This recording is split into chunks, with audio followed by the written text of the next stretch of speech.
Agora você já pode ler em português as correspondências proibidas de Carl Gustav Jung para sua paciente e amante Sabina Spielrein.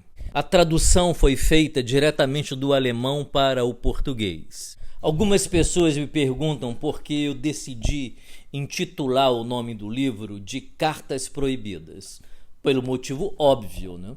Tais cartas foram proibidas de serem traduzidas do alemão para qualquer outro idioma, tão logo vieram a público, porque ficava evidente um caso amoroso que envolvia Carl Gustav Jung e sua paciente interna no Hospital Psiquiátrico Burgosli, a russa Sabina Spielrein.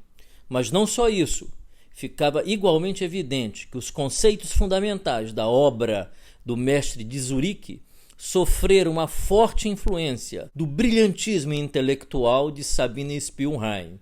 Conceitos como ânima, sombra e persona estão diretamente associados à experiência de Jung com Sabina Spielrein e à importante contribuição que ela trouxe na confecção da psicologia analítica.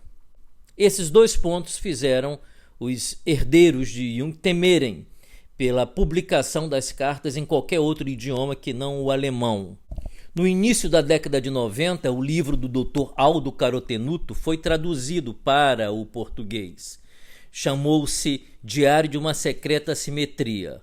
Carotenuto publicava neste livro os documentos que caíram num golpe de sorte em suas mãos, que até então eram completamente desconhecidos. Tais documentos eram constituídos das cartas de Jung enviada para Sabina, do diário de Sabina Spielrein, das cartas de Freud para Sabina, das cartas de Sabina para Freud. Um documento inédito, extraordinário para elucidar o início da psicanálise e a sua formação. Eu me encantei por esses documentos. Peguei um avião, fui para Roma e tive realmente a sorte de entrevistar o Dr. Aldo Carotenuto, hoje falecido. Ele me concedeu uma entrevista na casa dele em Roma e nós conversamos sobre este assunto, que na época era totalmente tabu.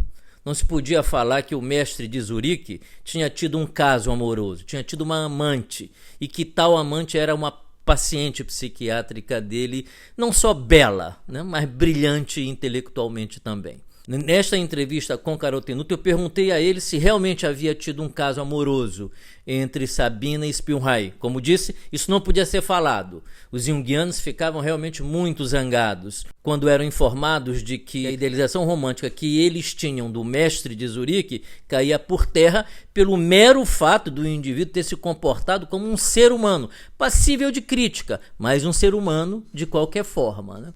Carotenuto disse para não procurar problemas com os herdeiros de Jung e com a grande família junguiana espalhada pelo mundo. Ele respondeu para mim: se Jung e Sabina tiveram um caso de amor, sorte deles. E eu acho que eles tiveram sorte mesmo por terem se conhecido tão intimamente e ter produzido não só amor, e o mundo precisa disso, como também conceitos tão importantes para a nossa compreensão dos nossos sentimentos, como, por exemplo, o conceito de ânima, persona e sombra, derivado diretamente da experiência com Sabina. Mas eu não estava totalmente satisfeito e fui para Zurique. Em Zurique eu consegui uma entrevista com Franz Jung, filho de Carl Gustav Jung e herdeiro da produção intelectual do pai. Eu tentei abordar esse assunto com Franz, mas ele não ficou tão contente em saber que eu estava informado sobre essa história. Naquela ocasião, essa história ainda era muito abafada. Não se podia falar dela. Mas mesmo assim eu insisti com Franz Jung, que me recebeu na casa de Carl Gustav Jung, onde ele estava morando, já estava com 85 anos naquela ocasião. Então fui recebido lá, foi uma emoção muito grande para mim, porque eu estava sentado numa sala em que Franz me dizia: olha, Freud sentava aqui, papai sentava aqui, Adler sentava aqui, Sabina Spielrein entrava por aqui e era consultada ali naquele gabinete com meu pai. Então para mim foi uma emoção muito grande, né, tá ali participando de uma história que é uma história da minha vida, história da minha paixão pela psicanálise, né? Mas Franz e Jung, como disse, também não quis abordar o assunto em profundidade. Se limitou a dizer que aquela era uma experiência do pai dele que ele respeitava, porque tinha sido uma experiência de intimidade do pai dele que ele não se sentia na liberdade de entrar e falar a respeito, né? Sabemos que Jung era mulherengo, né? Que teve muitas outras amantes além de Sabina Spielrein, e isso deve ter sido um tema realmente muito delicado para toda a família, né? Porque uma dessas amantes foi morar com ele, inclusive na casa dele, junto com a própria esposa. Isso não é simples nem hoje, que dirá na década de 20. Né? Mas o homem era poderoso, o homem era uma personalidade criativa e, deixando de lado as críticas que se poderia fazer a ele, o que nós temos é alguém que viveu a sua vida de uma maneira honestíssima, né? Mesmo contrariando o status quo, que nos exorta à decência, mesmo que seja só um convite hipócrita e muito pouco verdadeiro. Esse livro pode ser comprado por R$60, depositado nessa conta que aparece no vídeo. O comprovante precisa ser enviado pelo Messenger do Facebook, com o endereço para que possa ser remetido para o seu endereço. O livro é esse aqui. Ele é constituído de 3 partes.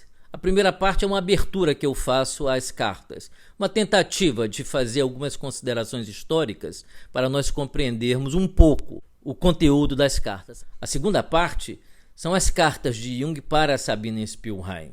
E a terceira parte é um cronograma da jornada da vida de Sabina Spielrein. Eu espero que todos vocês possam ter uma leitura agradável desse texto, né? São cartas humanas que revelam a humanidade de um analista, que revelam o aspecto de envolvimento contratransferencial que pode acontecer eventualmente. Hoje nós nos encontramos mais bem aparelhados para entender o que acontece conosco quando alguma coisa acontece, né? De maneira que não precisamos, a rigor, cair nas mesmas armadilhas que o inconsciente trama para realizar a dimensão amorosa que existe no profundo de todo ser humano. Podemos compreender melhor esses processos, né? Freud trabalhou sobre a transferência, sobre a contratransferência, produziu textos lindos, como, por exemplo, um texto sobre o amor transferencial, que eu não lembro agora o título direito, né? Mas Jung viveu isso de uma maneira intensa.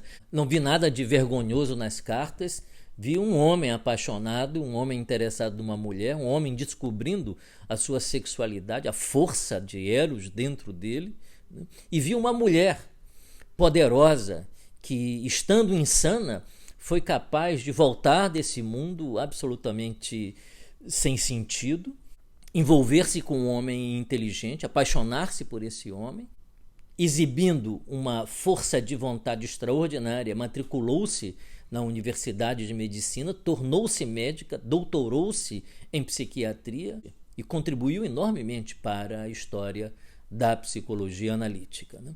Depois se tornou discípula de Freud, e numa das cartas a Freud ela diz que Jung jamais a perdoou por ela ter se tornado uma freudiana. Ela começa junguiana e termina freudiana, e morre de uma maneira trágica, assassinada pelos cruéis punhos de Hitler em Rostov-sobre-o-Don, na Rússia, onde ela havia nascido. É uma história fantástica, hoje muito conhecida. 2 grandes filmes foram produzidos contando essa história entre Sabina Spielrein e Carl Gustav Jung. Um se chama Janela da Alma e o outro, de David Cronenberg, chamado Um Método Perigoso, que circulou no mundo inteiro em grande circuito. Essas cartas contam a história entre Sabina Spielrein e Carl Gustav Jung. Uma história de amor e uma história de contribuição intelectual extraordinária.